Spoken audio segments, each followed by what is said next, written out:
Basically আমি London গিয়েছিলাম 2008-এ। তো আমার যখন 2007 আমি লন্ডনে যাওয়ার আগে লন্ডনে আছে না যে পার্ট টাইম জব করতে হয়, সো আমি টমি ভাই ইনস্টিটিউট থেকে আমি টমি ইনস্টিটিউট যেটা বনানীতে আছেন ওটা থেকে আমি একটা কোর্স করেছিলাম যেন আমার লন্ডনে গিয়ে জবে কোনো ডিফিকাল্টিস না হয়। তারপর আমি যখন গিয়েছি 2008-এ, তো আমার টমি ভাইয়ের সাথে প্রথম সরাসরি পরিচয় হয়। তো টমি ভাইয়ের তত্ত্বাবধানে আমি বিভিন্ন রেস্টুরেন্টে কাজ করেছি, even Gordon Ramsay Michelin star chef ওনার রেস্টুরেন্টে কাজ করেছি। তো এখন আমি জানতাম না যে আমার ওই শিক্ষাটা অথবা আমার অ্যাচিভমেন্টটা এখন গিয়ে আমার চলচ্চিত্র জগতে আমার সাথে ইনক্লুড হয়ে যাবে। সো আমি ভেরি প্রিভিলেজড। আমরা প্ল্যান করছি, টমি ভাইয়ের এখন script already on development. So ডেভেলপমেন্টে আছি স্ক্রিপ্টটা, আমরা শুটিং করব লন্ডনে, ম্যাক্সিমাম শুটিং হবে লন্ডনে, কিছু অংশ করবো বাংলাদেশে। আমাদের টার্গেট হচ্ছে আসলে এই কুলিনারি ওয়ার্ল্ডটা, যেটা হচ্ছে বাংলাদেশে অতটা বেশি ফেমাস না। তো আমাদের কাজের মাধ্যমে, টমি ভাইয়ের জীবনীর মাধ্যমে আমরা পুরো বিশ্বকে দেখাবো এবং বাংলাদেশের নতুন ইয়াং জেনারেশনদেরকে আমরা এনকারেজ করবো আমাদের ফিল্মের মাধ্যমে। So it based on a true story.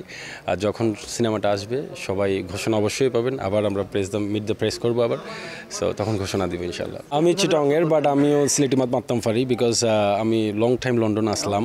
So লন্ডনও মানুষের লগে আমি মিশিয়া নাইনি, আমি সিলেটিও ভাষা আমি মারতাম পারি। সো ইট ডাজন্ট ম্যাটার আমি চিটাং থেকে। সিলেটি পিপল, সিলেটের কালচার আমার অনেক close to my heart.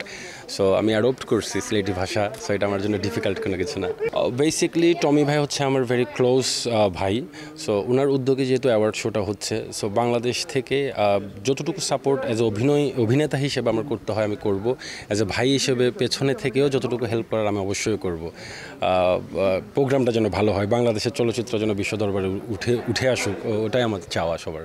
Hero হিসেবে অবশ্যই ডান্স থাকবে, অ্যাঙ্করিং থাকতে পারে, অনেক কিছুই থাকবে। টমি ভাইয়ের বায়োগ্রাফি নিয়ে এখন কাজ চলছে। এর মিন টাইম আমার আরেকটা ফিল্মের অলরেডি প্রি প্রোডাকশন স্টার্ট হয়ে গেছে। সো সব কিছু মিলিয়ে যখন আসবে ইনশাল্লাহ ধামাকা হয়ে আসবে। আর দেশের যেহেতু প্রেক্ষাপট একটু এখন খারাপ, সো আমরা যেহেতু একটা সিনেমা করা হচ্ছে আসলে ব্যবসার দিক দিয়েও চিন্তা করতে হবে বিনোদনের পাশাপাশি। তো যেন ব্যবসা সফল হোক সেজন্য আমরা একটু ধীরে সুস্থে এগোচ্ছি, ইনশাল্লাহ ভালো কিছু হবে। আমি ব্যক্তিগতভাবে সকল অভিনেতা যারা আছেন, সিনিয়র হোক জুনিয়র হোক, ডেফিনেটলি অনেকের কাছে কিন্তু শিখেছি। আমি বলবো অভিনয়টা আসলে মেইন প্রফেশন হিসেবে নেওয়াটা উচিত না। ইটস এ হবি, এটা আমার ইনারমোস্ট একটা ট্যালেন্ট। তো আমি জীবনে চলার পথে অনেক কিছু অবজার্ভ করেছি যেটা অভিনয়ের মাধ্যমে মানুষকে তুলে ধরবো। সো অভিনয়টা আমার হবি হিসেবে থাকা উচিত।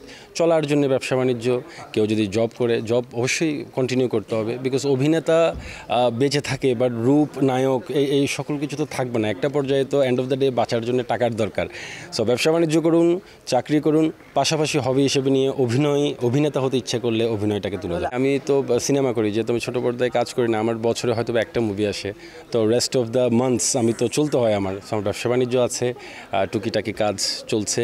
সব কিছু মিলিয়ে উপরের আল্লাহর রহমতে, আপনাদের দোয়ায়, সবার দোয়ায় ভালো আছি আমি। যেহেতু আমাদের কালচারটা অতটা বেশি ইলাবোরেটলি পৃথিবীর বিভিন্ন জায়গায় নেই, সো ওটা একটু টাফ আমাদের জন্যে, বাট আমি পেয়েছি অনেক। আমি আসলে তো আমার অভিনয়টা এটা আমার কর্মজীবন করে যে আমি চলবো, ওটা আমার কখনো মাইন্ডে ছিল না। সো অভিনয়টা যেহেতু আমার পেশা, আমার রক্তে যেহেতু অভিনয় আছে, আমি এটাকে আমার হবি হিসেবে নিয়েছি। সো যতটুকু পেয়েছি আলহামদুলিল্লাহ আপনাদের সহযোগিতায়, আর আমার রিয়েলিটি শোটা করেছি আমি একটা টিভি চ্যানেল থেকে। সো তাদের সহযোগিতায়, আপনারা জার্নালিজম যারা আছেন, সময় টিভি, আমার প্রত্যেকটা মুভির সবসময় আপনারা আমাকে তুলে ধরেন সবার মাঝে। সো আপনাদের সহযোগিতায় যতটুকু অ্যাচিভমেন্ট করেছি আলহামদুলিল্লাহ অনেক বেশি করেছি।